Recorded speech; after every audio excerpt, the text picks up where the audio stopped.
നമസ്കാരം. നമ്മൾ ഇന്ന് കുറച്ച് പഴയ ഒരു കാലത്തേക്ക് പോവാണ്. 1941 ജനുവരിയിലെ അഖണ്ഡ ജ്യോതി മാസിക. 1941 ഓർക്കുമ്പോ തന്നെ ഒരു പ്രത്യേക ഫീലാണല്ലേ? അതെ, അതില് ശ്രീറാം ശർമ്മ എഴുതിയൊരു ലേഖനമുണ്ട്. അതാണ് നമ്മൾ ഇന്ന് നോക്കുന്നത്. ഈ അഖണ്ഡ ജ്യോതി ഓൾ വേൾഡ് ഗായത്രി പരിവാർ, അതായത് AWGP, അവരാണ് പ്രസിദ്ധീകരിക്കുന്നത്. ശരിയാണ്. അവരുടെ ഒരു ലക്ഷ്യം തന്നെ ഈ പുരാതന ഭാരതീയ ജ്ഞാനവും പിന്നെ ഇന്നത്തെ ആധുനിക ശാസ്ത്രീയ ചിന്തകളും തമ്മിൽ ബന്ധിപ്പിക്കുക എന്നതാണല്ലോ. ഒരു തരം ശാസ്ത്രീയ ആത്മീയത. അതെ അതെ. വ്യക്തിത്വ വികാസം, ആരോഗ്യം, കുടുംബ ബന്ധങ്ങൾ, സാമൂഹികമായിട്ടുള്ള കാര്യങ്ങൾ, അങ്ങനെ എല്ലാത്തിനും ഊന്നൽ കൊടുക്കുന്നുണ്ട്. ശരിയാണ്. ഈ പ്രത്യേക ലേഖനം അത് സമയത്തിന്റെ മൂല്യത്തെക്കുറിച്ചാണ് പ്രധാനമായും പറയുന്നത്. അത് നമ്മുടെ ജീവിതത്തെ, വ്യക്തിത്വത്തെയൊക്കെ എങ്ങനെ സ്വാധീനിക്കുന്നു എന്ന്. കഴിഞ്ഞുപോയതിനെ ഓർത്ത് വെറുതെ വിഷമിക്കാതെ പുതിയ അവസരങ്ങളെ എങ്ങനെ ഉപയോഗിക്കാമെന്നൊക്കെ. അപ്പൊ നമുക്കിതിലേക്ക് കടന്നാലോ? തീർച്ചയായും. ഈ ലേഖനം തുടങ്ങുന്നത് തന്നെ എനിക്ക് തോന്നുന്നു വളരെ പവർഫുൾ ആയിട്ടാണ്. 1940 കഴിഞ്ഞുപോയി. ആ പോയ ഒരു നിമിഷം പോലും ഒരു രാജ്ഞിക്ക് പോലും പണം കൊടുത്ത് തിരികെ വാങ്ങാൻ പറ്റില്ലെന്ന്. ശരിയാണ്. അത് ഓർക്കുമ്പോ തന്നെ ഓരോ നിമിഷവും എത്ര വിലപ്പെട്ടതാണെന്ന് മനസ്സിലാവും, അല്ലേ? അതെ, അതാണ് അതിന്റെ ഒരു കാതൽ. പിന്നെ ലേഖകൻ ശ്രീറാം ശർമ്മ നമ്മുടെ ആ കുട്ടിക്കാലത്തെക്കുറിച്ചുള്ള ഓർമ്മകളൊക്കെ പറയുന്നുണ്ട്.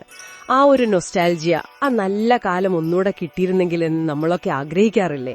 ആഗ്രഹിക്കാറുണ്ട്, പക്ഷെ അത് നടക്കില്ലല്ലോ. ഇല്ല. അവിടെയാണ് അദ്ദേഹം ആ തൊഴിലാളിയുടെ ഒരു ഉപമ പറയുന്നത്. അത് വളരെ വളരെ പ്രസക്തമാണ്.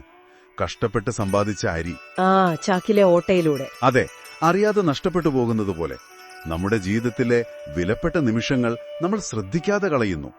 മദഹോഷി എന്നൊരു വാക്ക് അദ്ദേഹം ഉപയോഗിക്കുന്നുണ്ട്. മദഹോഷി, അശ്രദ്ധ, അല്ലേ? അതെ, അശ്രദ്ധ. ആ ഒരു അശ്രദ്ധമായ അവസ്ഥയില് നമ്മളിങ്ങനെ ജീവിച്ചു പോകുന്നു. ഇന്നത്തെ കാലത്ത് ഇത് എത്ര ശരിയാണ്? വളരെ ശരിയാണ്. നമ്മൾ ജീവിതത്തെ എത്ര സ്നേഹിക്കുന്നു എന്നും അദ്ദേഹം പറയുന്നുണ്ടല്ലോ. അമ്മയുടെ സ്നേഹം പോലെ, രത്നമാല പോലെ എന്നൊക്കെ. എന്നിട്ടും നമ്മൾ സമയം പാഴാക്കുന്നു. ആ ഒരു വൈരുദ്ധ്യം അതെ, ഈ അശ്രദ്ധയിൽ നിന്ന് ഉണരണം. അതാണ് പ്രധാനം. സമയത്തിന്റെ വില മനസ്സിലാക്കി ജീവിതത്തിന് കുറച്ചുകൂടി അർത്ഥം കൊടുക്കാൻ ഈ ലേഖനം നമ്മളെ പ്രേരിപ്പിക്കുന്നുണ്ട്.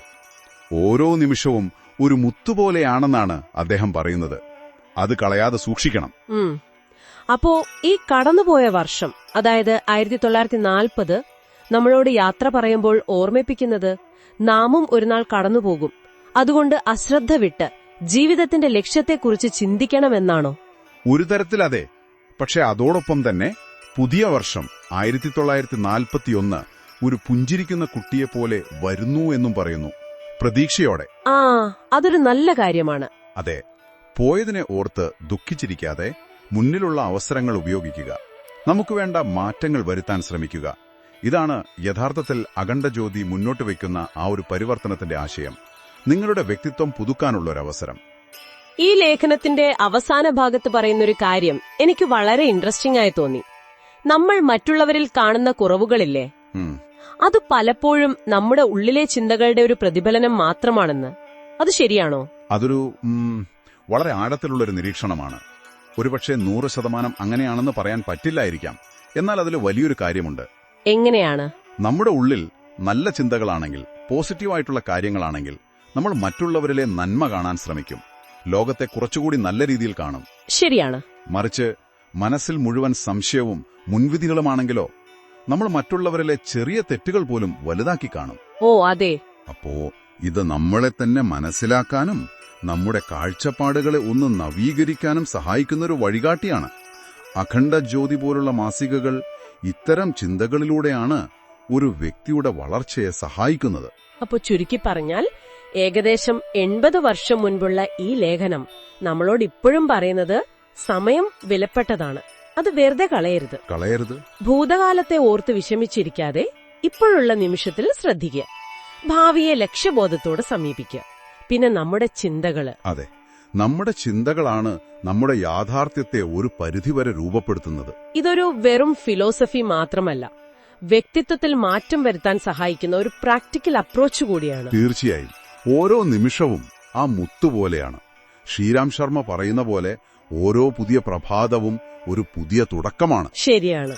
ഈ ചിന്തകൾ നിങ്ങൾക്ക് ഒരു പ്രചോദനമായി തോന്നിയെങ്കിൽ നിങ്ങളുടെ വ്യക്തിത്വം മെച്ചപ്പെടുത്താനും ജീവിതത്തെ പുതിയ രീതിയിൽ കാണാനോ ഒക്കെ താല്പര്യമുണ്ടെങ്കിൽ അഖണ്ഡജ്യോതി മാസികയെക്കുറിച്ചും അതുപോലെ ഓൾ വേൾഡ് ഗായത്രി പരിവാറിന്റെ പ്രവർത്തനങ്ങളെക്കുറിച്ചും കൂടുതൽ അറിയുന്നത് നല്ലതാണ്. അതെ, അതിനെന്ത് ചെയ്യണം?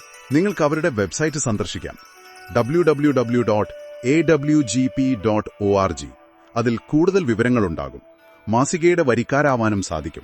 ഓക്കെ, അപ്പോ അടുത്ത തവണ നമ്മൾ കാണുന്നത് വരെ ഒരു ചോദ്യം നിങ്ങൾക്കായി വിട്ടുതരുന്നു. നിങ്ങളുടെ ജീവിതത്തിലെ ആ അമൂല്യമായ മുത്തുകൾ, ഓരോ നിമിഷങ്ങൾ നിങ്ങൾ എങ്ങനെയാണ് കോർത്തെടുക്കുന്നത്? ഒന്ന് ചിന്തിച്ചു നോക്കൂ.